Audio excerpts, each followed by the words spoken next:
Kita ke informasi selanjutnya, pemirsa. Ratusan ribu rekening penerima bansos terindikasi dipakai untuk judi online. Pemerintah akan mencoret rekening yang terbukti menggunakan bansos untuk judol.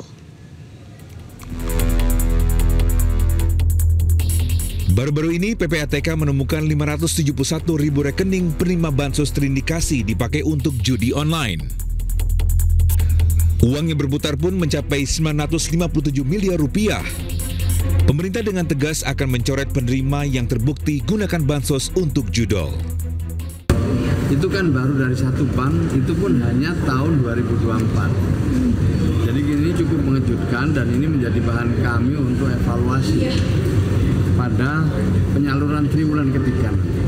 Kalau memang terbukti bahwa mereka benar-benar ikut judol dan sengaja bansos itu digunakan untuk keperluan judol, maka tentu kita akan coret dan kita alihkan kepada mereka yang lebih berhak.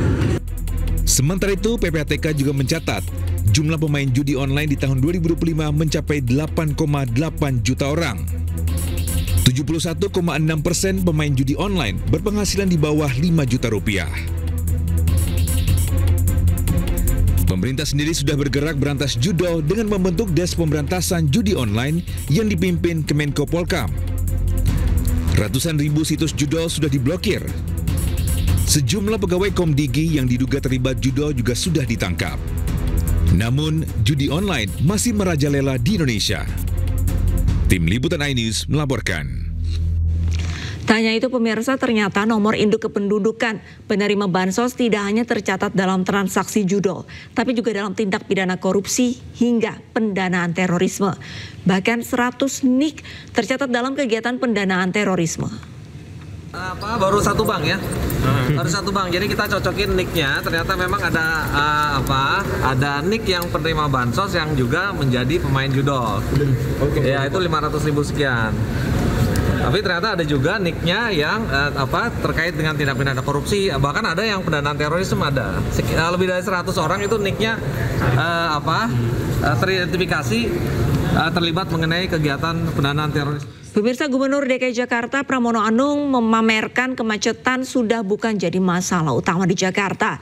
Pramono menyebut kini kota termacet di dunia adalah Bandung. Dalam rapat koordinasi pemberantasan korupsi, Gubernur Jakarta Pramono Anung pamerkan kemacetan di Jakarta sudah berkurang. Trans Jabodetabek menjadi solusi Jakarta atasi kemacetan. Tanya itu, Pramono pun sempat menyebut nama Gubernur Jawa Barat Deddy Mulyadi ketika menyatakan Bandung kini menjadi kota termacet di Indonesia. Apa hasilnya? Ini baru kurang lebih 2 bulanan lah kami lakukan.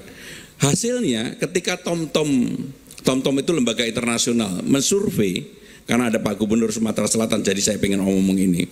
Jakarta yang biasanya ranking 1 di Indonesia dan selalu kota termacet 10 besar di dunia, boleh dibuka Pak Gubernur Sumsel, sekarang nomor 1-nya Bandung. Mumpung Pak Gubernur Jawa Barat belum ada. Nomor 1-nya Bandung. Nomor 2-nya Medan, nomor 3 Palembang, nomor 4 Surabaya, Jakarta nomor 5. Sementara itu, Gubernur Jawa Barat Deddy Mulyadi menyebut pemimpin harus tegas karena gaya hidup rakyat yang konsumtif. Bahkan KDM menyebut bukan hanya pejabat yang diganti tapi juga rakyatnya.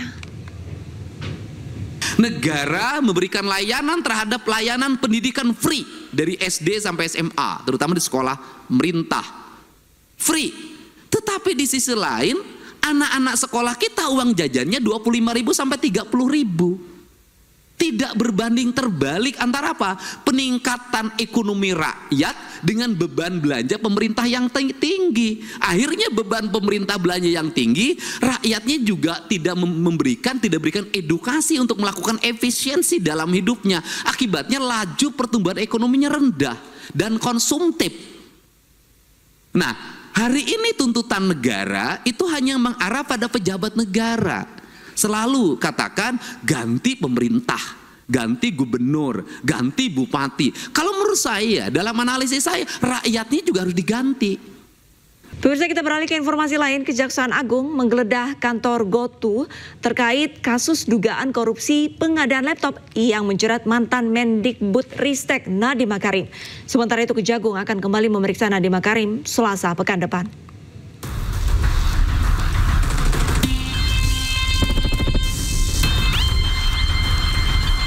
Kejaksaan Agung mengungkapkan telah menggeledah kantor GoTo di Jakarta Selatan Selasa lalu.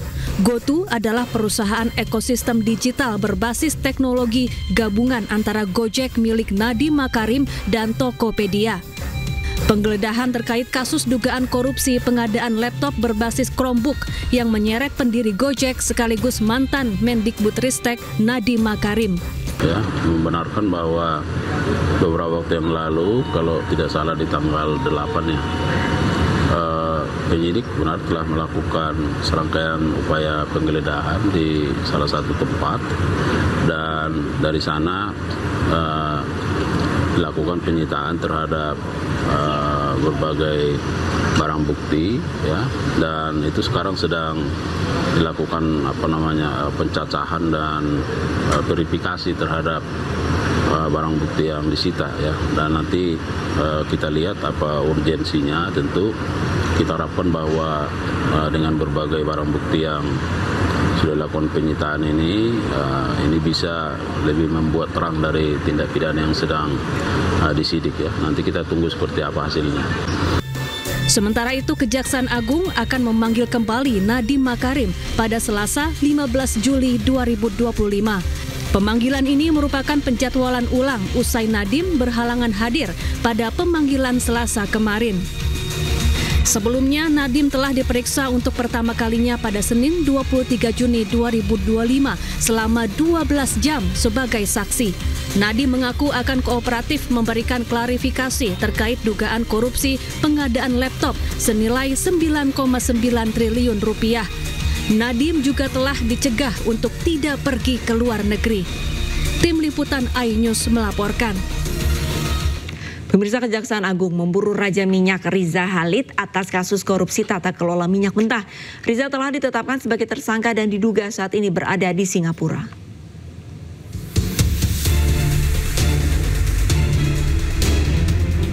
Kejaksaan Agung menetapkan saudagar minyak Muhammad Riza Khalid jadi tersangka korupsi tata kelola minyak mentah dan produk Pertamina. Riza Khalid disinyalir berada di Singapura dan saat ini tengah diburu oleh Kejaksaan Agung. Kejaksaan Agung tengah berkoordinasi dengan otoritas Singapura terkait keberadaan Riza Khalid tersebut.